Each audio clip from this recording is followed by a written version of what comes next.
So I thought I would try a bit of outside broadcasting with a short video about doing a gardenscape, working with pastel outdoors. I was going to make some suggestions about how you could do that. So this isn't my garden, it's a garden near my house. And as you might see a touch of Arthur's Seat in the distance, but there's some lovely trees and areas to work with. So I've wandered around and I've ended up here on a bench. So I'll show you what I've brought to work with me. I've tried to keep it really simple. A can of hairspray. I've got a box of pastels and very small pieces of paper. That's actually A6, the size of a postcard. You might have a sketchbook which is A5, in which case I suggest you start by drawing out some sort of box, something to limit your scale to postcard size. Or as I've done, I've just taped a bit of paper onto the lid of my pastel box, so that's what I'm going to work on. And a bit like if you saw the pastels and pastel daffodils demonstration I did, I'm going to start with charcoal and hold it here so you can see, then I'll let you see the view now and then. But I'm especially interested in this lovely tree which is in blossom, so I'll get that sketched out over here slightly to the left, but I also want this nice green shoots or green buds coming up off of this very red plant here as well. So I've got to change things a bit. That tree, the tree in blossom, is going to come to there. This is going to be cropped a little bit. So it's very small scale, and I think that's really worth doing because it's practically it's much easier to work across a composition quite quickly and to be able to work with colour and light and things. And yeah, it's practically it's easier, but also you can really manage the composition. Often if you do work bigger, it takes so long to get the whole thing started, you're not really manipulating the contrast, the colour, the emphasis. So these are my main elements, I think. I've got a few dilemmas. If I show you the scene again, we've got some of the buildings. It's the student halls of residence, and there's also Arthur's Seat in the background, which would be great to include, but I think if I do, it'll just get in the way. So this is where the roof of the buildings are. I don't particularly like those buildings.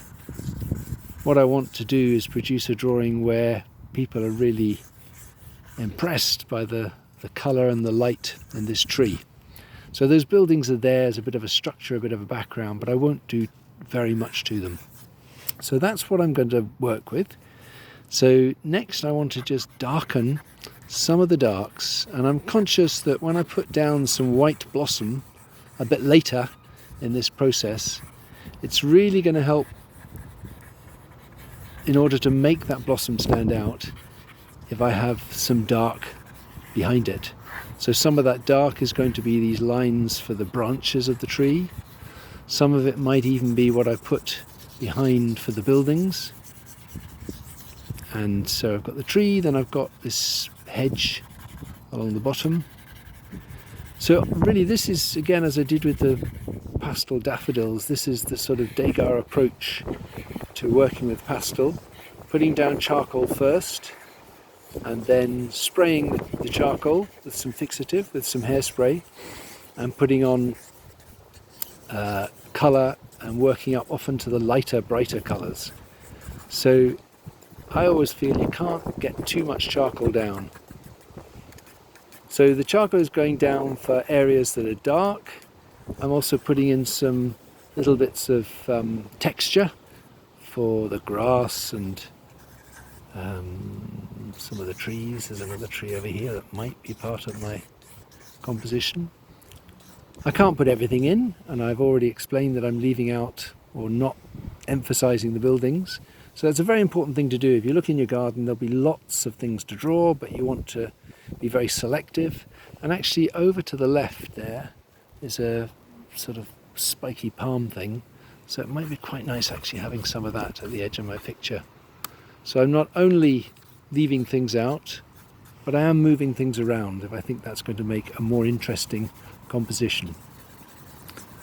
So I think it's going to rain in a minute, so I'd better hurry up, spray this, and then put some colours on top.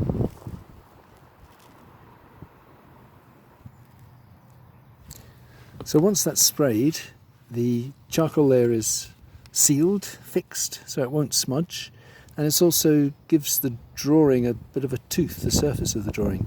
So it would be tempting to go straight into the blossoms and bring them out, but I think it makes more sense to try and work with some of the big areas first.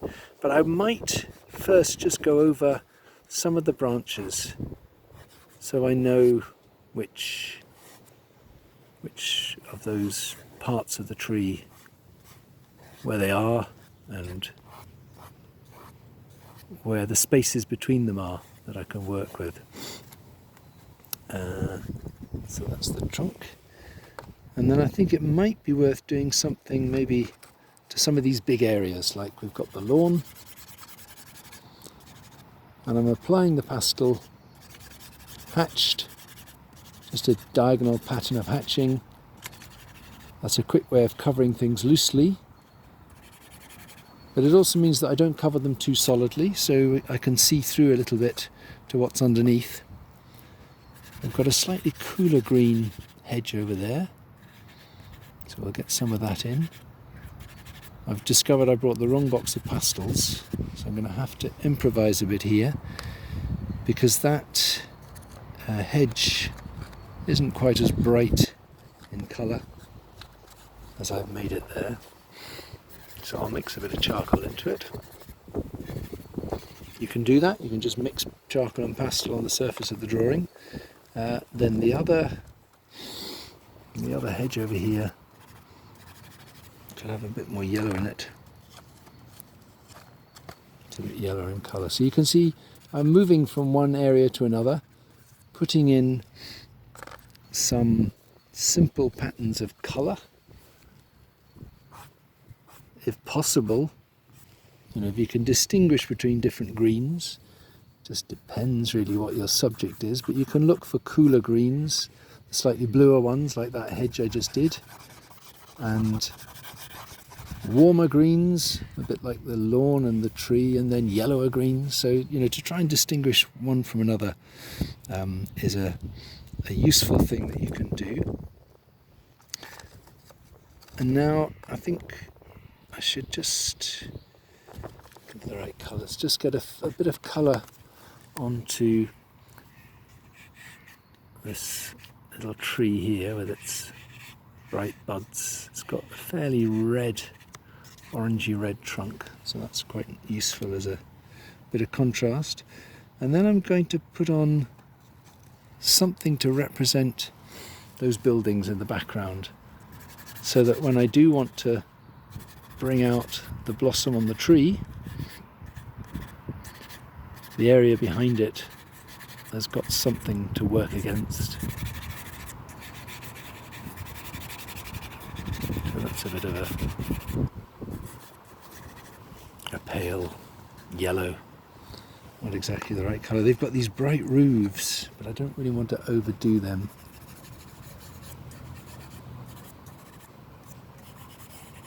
Put them down, and then I'm getting a bit of sky.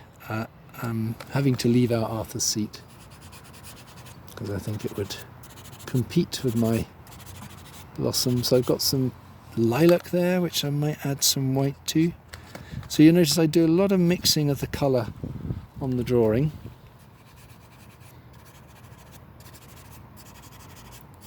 If I didn't want these colours to mix, then I could spray it again, but at the moment the mixing is quite helpful to me.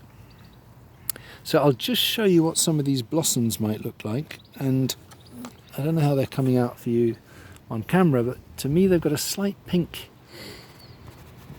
colour to them.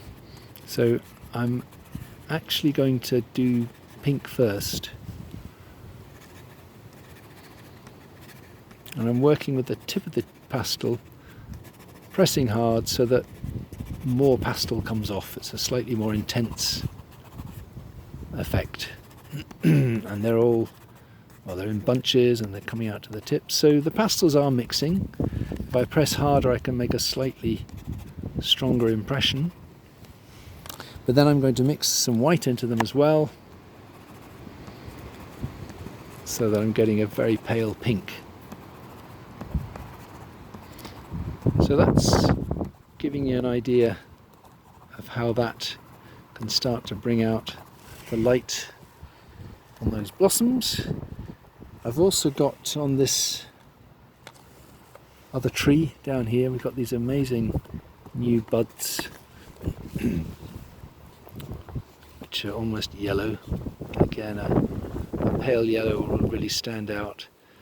And what I'm doing here now is gradually bringing out some stronger, brighter colours. So I want to stop and look at my drawing and decide what to go on bringing out, what to emphasise. I think the colour of the grass could change a bit. Could get a slightly different sort of green down there.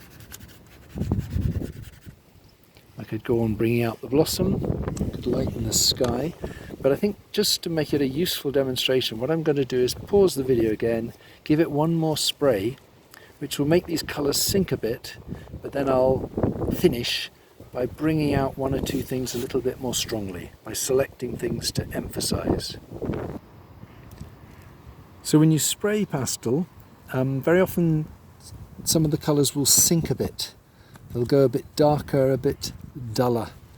And that can be a bit alarming the first time, but it can be quite a useful thing to incorporate into the way you work, because it's taking everything back a stage, and you can now bring things out again, but don't bring everything out.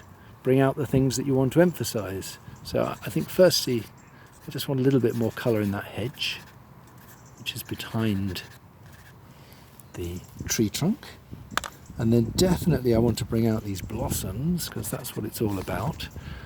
And you see that when I put this pink back on, it really stands out, because as I've described, after spraying your pastel drawing,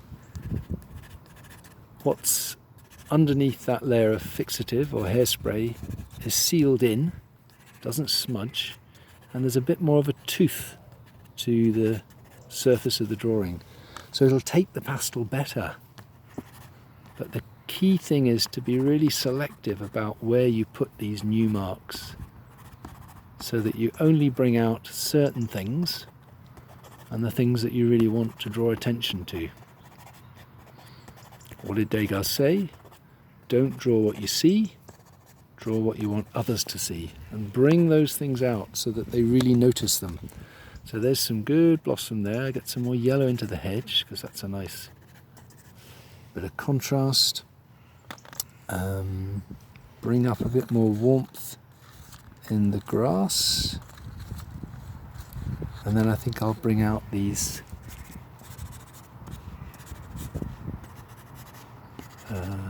buds over here.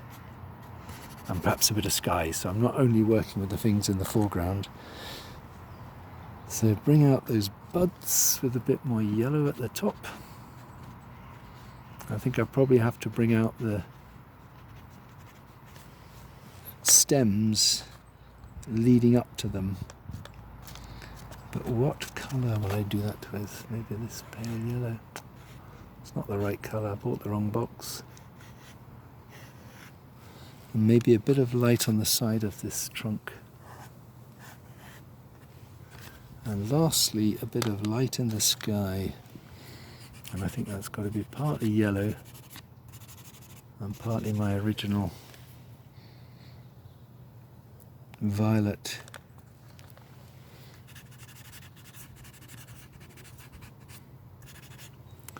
So there, I've tried just to demonstrate how you might get a drawing working outside, and how after a charcoal start you can apply colour, spray the charcoal, but consider things like what you're going to leave out, what you're going to emphasise, and maybe use this spraying of the charcoal and then the spraying of the pastel layer as a way of taking things back a stage so that you can then re-emphasize or restate the things that are most of interest to you. There it is, and there is our scene. Okay, good luck. It's raining now.